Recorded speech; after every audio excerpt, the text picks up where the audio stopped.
జీవితం ఒకటే మనకు దేవుని ద్వారా అనుగ్రహించబడింది. తొందరపాటు నిర్ణయాలు చేయటం, నేను చనిపోతాను అనటం, అది చేస్తాను ఇది చేస్తాను అనటం, దయచేసి ఇలాంటి మాటలు ఎప్పుడూ మాట్లాడొద్దు.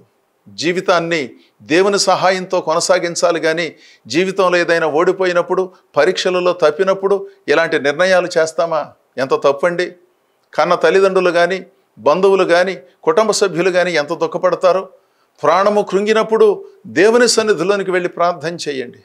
మీకు కుదరకపోతే మీ దైవదాసుల దగ్గరికి వెళ్ళి ప్రార్థన చేయించుకోండి. అంతేగాని తొందరపాటు నిర్ణయాలతో ఇబ్బందికరమైన పరిస్థితులను సృష్టించి ఇతరులను ఆవేదనకు గురి చేయవద్దని నేను మరోసారి కోరుతున్నాను.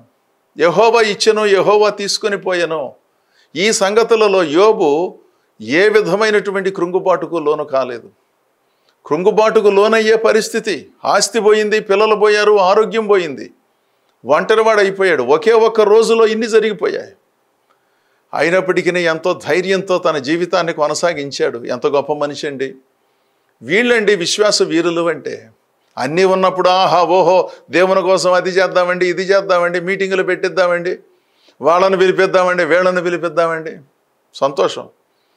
పరిస్థితులు కాస్త ప్రతికూలంగా ఉన్నప్పుడు అసలు ఏమీ చెయ్యలేని నిస్సహాయమైనటువంటి స్థితిలో చాలామంది ఉంటారు, కృంగిపోయి ఉంటారు.